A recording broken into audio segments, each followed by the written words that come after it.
Well, you have ample opportunity to have that impression on your athletes now. In fact, we were just at the girls' state tournament, so you've got you had two, right, Rebecca and Adamar. So I would imagine that you take that same philosophy with them. They come off the mat, and I don't mean any disrespect to them at all, but there's things that they had to learn or do wrong, right? That they're learning the sport from you, basically, is what you're giving them. Rebecca's been in it since she was a freshman. Adamar, she was in Whetstone Wrestling Club with Tom Jones. Okay, who's now assistant with me at DeSales, and girls get it. Girls get it. Boys struggle with it. Girls get it, and them two, they knew what they did. I didn't have to sit there, I would give them pointers on maybe this is what you should do, but it was like, hey, I tried this, it didn't work. I tried to throw her, I slipped out. I don't know. It was never really a long conversation. I'm a big fan of video. I know you kind of saw me running around with the tripod and the iPad, and I'm running around. And that I kind of learned in my youth years coaching youth wrestling, that you need to sit and go over exactly what happened, because people's minds are all over the place. Wrestling's mental. They're freaking out, whatever like this. There's this one kid I coached named Evan when I was at Dodge. And in practice, he was shots, taking kids down, everything. He go out into, when we were at tournaments, it was what I call the Etch-a-Sketch effect. You draw a nice picture, and then you would shake it, it all disappeared. And he wouldn't, he would be mad and upset, and he's young, and he's like, I don't get why it's not working. It works in practice, but it doesn't work here. And I literally sat down with him, showed him the video, and he was like, oh, that's it? I said, yeah. He go out there, beat, and he got it, and it's all because of video. And like I said, mostly with the girls, with Rebecca and them, it was, coach, let me see my match. Let me see the video. I'd sit with them. This looked good. This needs to change, whatever like that. Cool. I felt, or they would go, I felt that I couldn't do that, but I tried it and I didn't hit it. And it was like, it wasn't a whole big, you did this wrong, you need to do this, blah, blah, blah. It was cool. You get it. I get it. Let's fix it in the next match. Let's go. So much more receptive. Much more receptive. Oh my God. I can't even, we don't do a separate podcast about girls wrestling versus boys wrestling, because, you just see it, being on the sidelines of being a fan, and the love and the respect for the sport and the growth. I mean, Adamar grew tremendously this year in the sport. And Rebecca, incredibly well since her freshman year, like what you said. For Adamar, for a person who took 7 years off, didn't wrestle for 7 years, and when I asked her, we stalked her. I told Rebecca, I said, find out her homeroom, stalk her, get her in this room. And, she finally came back, with COVID. She was worried about a couple of things. And, when we get into the end of the season, I say, why did you decide to wrestle this year? She goes, I wanted to leave my mark. And I was like, wow.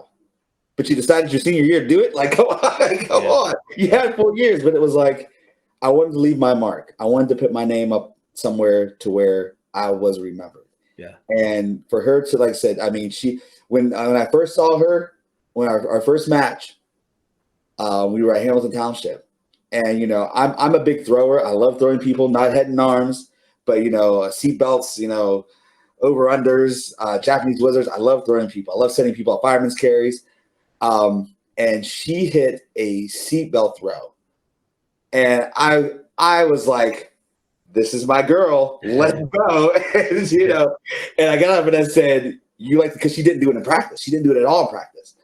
And I said, so you're a thrower? She goes, yeah, I love to throw. I was like, here we go. Strap on your seatbelts. Let's go. Yeah. And, with Rebecca, Rebecca, she has, I've seen it. I've seen it a couple times. I've seen it in spurts, a mean streak of where she focuses in and it's go time. She's friends with everybody. She talks to all the girls and everything like that. And that's good to have. I think that's the big difference between boys and girls wrestling. All the girls want to be friends with each other and everything like that. The boys are like, I'm gonna kick your ass, blah, blah, blah. Yeah. But it's like Rebecca, she's friends with everybody. She knows everybody, everything like that. But there's times when, she would hone in and I'd see it on her face and I'd see that look of like, I'm going to kick your ass. This is mine today. And I see it. And I'm like, why can't I have it all the time? And she's like, oh, it'll come and go. And I'm just like, no, it needs to stay. It needs to be all the time.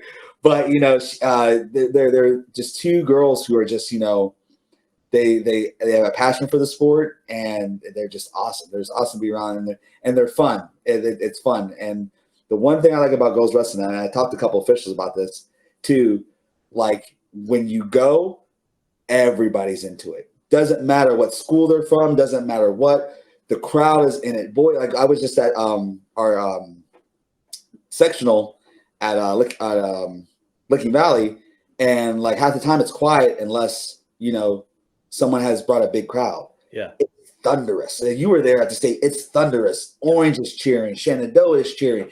Everybody's just going crazy. You're hearing it, and it's just like, dude, this is wrestling. This is how wrestling's supposed to be. Yeah. But those girls, even though we had a small contingent, which was really nice. The boys came out and cheered them on the second day, which was really cool. But girls wrestling is starting to grow at DeSales, and it's going to be exciting. And I may or may not be at the helm next year, trying to decide what I want to do.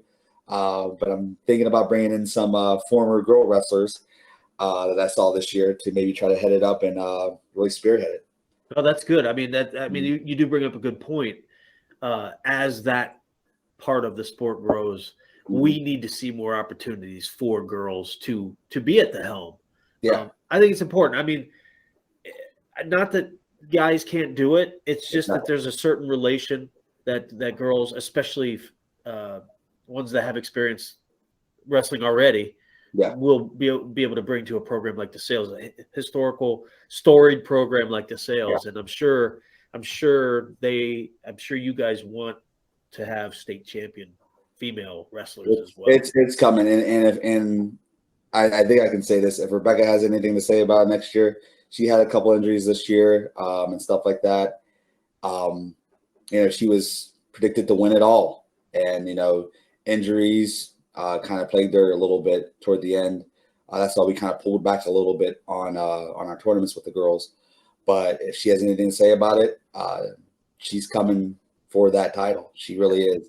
And she, whether she places or not, she will be the first 4-time state placer of a girl in DeSales history. So that's an accomplishment on its own. But she wants to be the girl, the black girl on that board full of white guys.